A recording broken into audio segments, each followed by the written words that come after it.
Hello everyone, welcome back to my channel. आज corona positive negative report हमारे घर में आने के बाद ही मैं कुछ बातें आपसे शेयर करना चाहती हूँ। तो उसमें अगर आपको अच्छा लगे तो चैनल को लाइक करें, शेयर करें और सब्सक्राइब।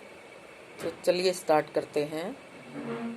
तो मेरी बेटी को कोरोना हुआ था और मैंने बहुत ही नज़दीक से सब उसके सिम्टम, उसका परेशानी ठीक होना, सब कुछ पास से देखा है। लेकिन कोरोना पिछले साल से हम देखते आ रहे हैं, तो उसमें एक कोरोना का मेंटली प्रेशर इतना बन चुका है कि हम लोग तो कुछ बातें ही करनी भूल जाते हैं इस कोरोना के चक्कर में। तो लिमिटेड बातें सुने और उतना ही ध्यान दें जितना कि कोई अगर बीमार है उसकी सेवा करें, देख रेख करें, बजाय इसके कि कोरोना का नाम से ही इतना लोग डरने लगे हैं कि हर कोई बीमार आदमी कोरोना से पॉजिटिव ही अपने को मानने लगा है। ऐसा नहीं है, कुछ चीज़ों को हम रोक भी सकते हैं, कुछ सावधानियां बरतें अपने घर में भी, तो उससे हम कोरोना को कंट्रोल कर सकते हैं। ना कि उसको ये बना के कि भाई कोरोना फैल रहा है, हो गया है, उसको अब आपने अपने नियम बनाओ थोड़ा सा। तो मैं बताती हूँ आपको, जैसे भी वो पॉजिटिव उसकी रिपोर्ट आई, हमें डर तो बहुत लगा, जैसा कि हो रखा है कि कोरोना से ये हो जाएगा, वो हो जाएगा। बट उसको हमने एक नॉर्मल बुखार की वजह से या नॉर्मल परेशानी की तरह से ही लिया। इससे हमें ज़्यादा डर भी नहीं लगा और धीरे धीरे हम अपने ही दवाइयों से, अपने ही देख रेख से उसको बहुत रिलीफ भी मिला। तो इसलिए मैं सबको यही बताना चाहूँगी कि कोरोना को इतना ना फैलाएं कि जो आदमी नाम से ही डरने लगे। अगर कुछ हो भी जाता है तो उसको थोड़ा धैर्य रख के और उसका ट्रीटमेंट करें। तो कोरोना आज की तारीख में बहुत बड़ा घोस्ट बन चुका है। इससे बचने के मैं थोड़े से आपको कुछ सजेशन देना चाहूँगी। भले ही हो भी जाए, लेकिन अपना धैर्य बनाकर रखें और अपने ऊपर पूरी तरह से ध्यान दें। अब बाज़ार में हर एक पैथी में अलग अलग दवाइयाँ के भाषण टीवी पे काफ़ी आ रहे हैं। अगर हम सब भी पैथी को अपनाएंगे और सबकी दवाइयाँ खाएंगे तो कोरोना से अलग भी कुछ एक नई बीमारी निकल के आ जाएगी। इसलिए अपनी प्रवृत्ति के अनुसार धैर्य रखें और कोरोना को जो सिम्टम आपको आते हैं उसी की दवाई लें। जैसा कि मैंने देखा, मेरी बेटी को थोड़ा रेस्टलेस होने की वजह भी हो सकती है और ज़्यादा टाइम मतलब बैठने के, काम करने की वजह से उसको थकान वगैरह जो हुई है, वो सब धीरे धीरे हमने देखा है। और उसको जैसे ही हमें लगा कि इसको थकान है तो थोड़ा उसको आराम करने को दिया गया। कुछ उसको लग रहा है कि भाई कमज़ोरी आ रही है तो उसको कुछ ऐसी चीज़ें दी हैं जिससे, जैसे आप लोग कमज़ोरी महसूस करते हैं तो उसके लिए आप कुछ लिक्विड लगातार लेते रहें। नारियल पानी है, तरबूज है और मट्ठा है। बहुत सी चीज़ें ऐसी हैं जो ऐसी गर्मी में हमें रिलीफ दे सकती हैं। ये ज़रूरी नहीं है कि एकदम ही सीधे कोरोना ही आपको पकड़ रहा है, और वजह से भी आपको बुखार, थकान कुछ भी हो सकता है। तो उसको थोड़ा सा, मेरा यही कहना है, अगर कोरोना आपको हो भी जाता है तो उसमें आप मेंटली प्रेशर बिल्कुल भी ना लें और शारीरिक थकान को भी दूर करके रखें और अपने खाने पीने का विशेष ध्यान रखें। जितना आप रेस्ट लेके धीरे धीरे अपना काम करेंगे आपको बहुत आराम आएगा। यही मैंने देखा है अपनी बेटी के लिए भी, क्योंकि एक सिचुएशन मेरे को ऐसी लगी कि वो बहुत परेशान थी कि भाई मेरे को सांस नहीं आ रहा है, ये नहीं। लेकिन थोड़ा सा उसके लिए व्यायाम वगैरह करें। उस टाइम पे ये ना सोच के कि मुझे सांस नहीं आ रहा है, सांस को लेने की कोशिश करेंगे तो आपको अच्छा फील होगा। और ये करेंगे कि नहीं आ रहा है तो दिमाग में अगर आपके बच जाएगी सांस नहीं आ रहा है तो नहीं आ रहा है, तो इससे आप बहुत ज़्यादा परेशान हो जाएंगे। अगर सिचुएशन आउट ऑफ कंट्रोल है तो आपको अस्पताल जाना ही है। लेकिन तो कोरोना ही नहीं, और भी बीमारियों से बचने के लिए हम लोग जैसे फैमिली में भी साथ साथ रहते हैं तो उसके लिए हमें थोड़ा सा प्रिकॉशन बरतनी चाहिए।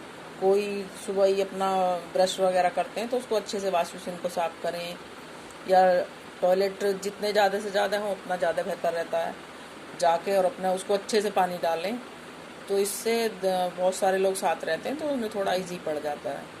हाथों को धोएं, अपने वॉश बेसिन को धोएं, और जो भी है सिंक है इन्हें नॉर्मली साफ़ करते रहें तो काफ़ी चीज़ों से हम बच सकते हैं।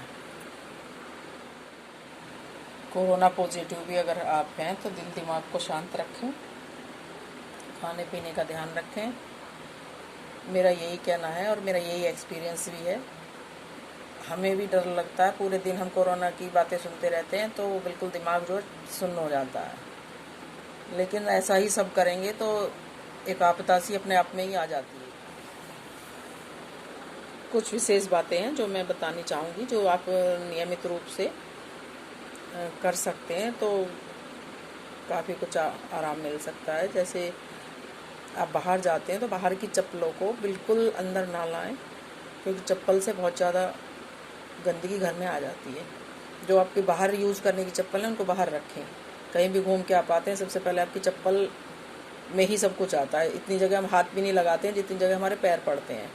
तो इसलिए मेरा ये कहना है, नंबर 1, अपनी चप्पल को बाहर की बाहर रखें, और जो आपकी अंदर की चप्पल है उन्हें भी बार बार धोएं। टॉयलेट में जाते हैं धो के रखिए।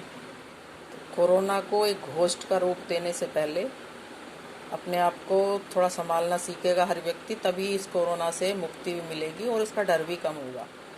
तो I request all the viewers कि लोग अपने आप पे ध्यान दें, अपने घर पे और अपने कामों पे ध्यान दें। कोरोना को लेके सभी कामों को छोड़ के कोरोना में ही पूरा दिमाग लग जाएगा। सारी दुनिया में यही कोरोना कोरोना कोरोना हो रहा है। जो अपने नियमित घर में रहने वाले अपने काम करें, जो बाहर के काम हैं उन जल्दी से जल्दी अपने निपटाओ और थोड़ा इससे ध्यान हटेगा। और मैं सोचती हूँ जितना कोरोना से फिजिकली डिस्टर्ब लोग नहीं हैं, इतने मेंटली हो रहे हैं। तो इसलिए अपने जो दिनचर्या के काम हैं और जो ज़रूरी काम हैं, सुबह से रात तक एक आदमी के इतने ज़रूरी काम होते हैं कि उन्हें करते करते उसको फुर्सत ही नहीं पड़ेगी कि क्या कोरोना है या क्या बीमारी है। किसी बीमारी में रेस्ट करो। अगर आपको थकान महसूस हो रही है, वीकनेस हो रही है, तो थोड़ा सा कुछ खाओ पियो। बीमारी होती है लेकिन उनको मेंटली लेने से ज़्यादा डिस्टर्ब होता है। तो इसलिए कोरोना को मेंटल डिस्टर्बेंस का एक मुझे तो बहुत ही बड़ा वो लग रहा है ये। मैं तो जब भी सुनती हूँ तभी मुझे को लगता है कि क्या आपदा है ये। 1 साल हो गया है, 2-1.5 साल होने को जा रहा है। यही सब सुनते सुनते हम लोग परेशान हो गए हैं। तो मेरी सबसे रिक्वेस्ट है कि है कोरोना या नहीं है ये तो मैं नहीं कह सकती, क्योंकि मैं कोई डॉक्टर वैद फिजिशियन कुछ नहीं हूँ, लेकिन मैं अपने एक्सपीरियंस से ज़रूर कह सकती हूँ इसके ऊपर थोड़ा ध्यान कम देंगे और अपने कामों को सफाई से नियमित रूप से करेंगे तो इससे हम आसानी से बच सकते हैं। थोड़ा व्यायाम करें, खुली हवा में सांस लें, हर समय इसके नियमों को फॉलो करते करते तो लगता है कि एक दिन पता नहीं क्या हो जाएगा। तो मेरी वीडियो पर विशेष ध्यान देने की ज़रूरत है। ठीक है कोरोना है, लेकिन उसको हल्के में इसलिए लेना है क्योंकि इसमें अगर पूरी तरह हम डूब जाते हैं तो मैं तो देखती हूँ कि मेरे तो दिमाग ही चलना बंद हो जाता है। तो ऐसा ही मैं सोचती हूँ सब लोग भी ऐसे ही करते होंगे। मेंटली प्रेशराइज होकर आधी बीमारी तो अपने आप ही आ जाती है। तो मेरी बार बार यही रिक्वेस्ट है, अगर किसी कोई पॉजिटिव हो भी जाता है तो उसको इतना नहीं बमंडल बना लें। धीरे धीरे जैसे जो आपको दिक्कत है उसकी हल्की दवाइयों से ठीक करना चाहें। आगे तो जो सब भगवान के ऊपर होता है। तो वीडियो को समाप्त करने से पहले मैं बार बार ये रिक्वेस्ट करना चाहती हूँ कि सिर्फ और सिर्फ अपने ऊपर ध्यान दें, अपने कामों पे ध्यान दें। नेक्स्ट ब्लॉग में फिर मिलती हूँ।